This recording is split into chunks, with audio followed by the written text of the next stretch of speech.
रामपुर नाम का एक छोटा सा गांव था। गांव में सुशीला नाम की एक औरत रहा करती थी। सुशीला थी तो समझदार लेकिन बहुत लालचन थी। इतना लालच करती थी कि हमेशा लोगों को गंदी सब्जियां बेचा करती थी। उसका एक ही काम था, सुबह उठना और सब्जियां बेचना। सुबह उठते ही वहाँ पुरानी 15 दिन पहले सड़ी हुई सब्जियां पहले लोगों को बेचती थी।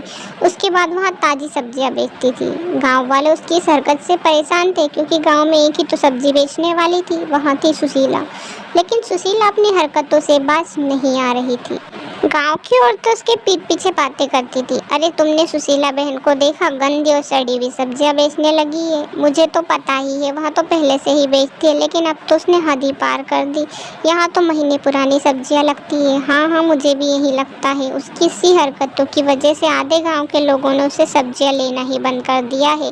गाँव के लोगों ने अब सुशीला से सब्जियाँ लेना बंद कर दिया था। अरे पता नहीं गाँव के लोग मुझसे सब्जियाँ क्यों नहीं लेते। अच्छी भली तो सब्जियां बेचती हूँ, फिर भी इनको पसंद नहीं आती। भला ऐसी भी कोई सड़ी सब्जियां हैं क्या मेरी।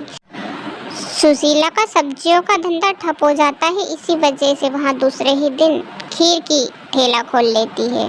खीर वहाँ बेहद स्वादिष्ट बनाती थी। गांव के लोगों को वहाँ खीर बेचने लगती है। गांव के लोग भी नई नई दुकान होने की वजह से खीर लेने लगते हैं। वहाँ सोचते हैं सुशीला बहन अब क्या हमें खराब सब्जियाँ खिलाएगी, अब तो खीर तो अच्छे से ही खिलाएगी, इसलिए वहाँ उनकी दुकान पर जाने लगते हैं। गांव के काफ़ी ज़्यादा लोग उसकी दुकान पर जाते हैं। पहले पहले तो वहाँ काफ़ी ज़्यादा स्वादिष्ट खीर लोगों को खिलाती है। अरे बहन, तुम्हारी खीर तो बहुत स्वादिष्ट है, हमने सोचा नहीं था कि तुम इतनी अच्छी खीर हमें खिलाओगी।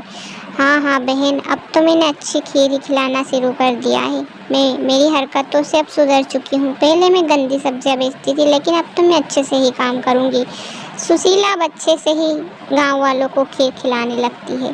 गांव के लोग काफ़ी दिनों तक उसकी दुकान पर आते हैं, इसलिए सुशीला सोचती है अरे अब मुझे कुछ न कुछ करना होगा, मुझे बचत ज़्यादा ही करनी होगी। इसलिए मुझे लगता है कि अब मुझे दूध कम और पानी ज़्यादा मिलाना चाहिए, तभी मेरी दुकान ज़्यादा चलेगी। अब सुशीला अपनी खीर में दूध कम पानी ज़्यादा मिलाने लगी।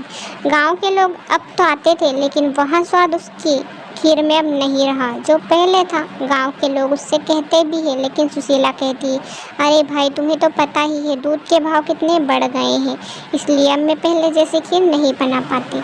सुशीला फिर से वही लालचीपना करती है और जिसकी वजह से उसकी दुकान फिर से ठप हो जाती है। गांव का कोई भी इंसान उसकी तारीफ नहीं करता। अरे सुशीला अपनी हरकतों से बाज नहीं आ रही।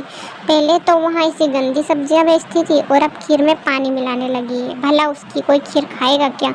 हम तो नहीं खाएंगे। अब फिर से उसकी दुकान ठप होने ही वाली है, देख लेना। 2 दिन में उसकी दुकान बंद ना हो जाए तो कहना। सुशीला की दुकान सच में भी बंद हो जाती है, कोई भी उसकी खीर खाने नहीं आता। सुशीला कहती है अरे गांव वाले भी, मुझे तो इनको कुछ समझ नहीं आता। अब दूध में ज़रा सा पानी मिला दिया तो कोई मेरी खीर पसंद नहीं कर रहा, पहले कोई मेरी सब्जी पसंद नहीं करता था। सुशीला की दुकान फिर से ठप हो जाती है, लेकिन इस बार सुशीला को अपनी गलती का एहसास हो जाता है। मुझे लगता है यहाँ मेरी ही गलती है, मैंने ही कुछ ज़्यादा लालच किया। लालच के चक्कर में मेरी ये दुकान भी ठप हो गई। सुशीला को अब सबक मिल चुका था और वहाँ अपनी आदतों में सुधार करने लगी। कहानी पसंद आए तो चैनल को सब्सक्राइब, वीडियो को लाइक करें।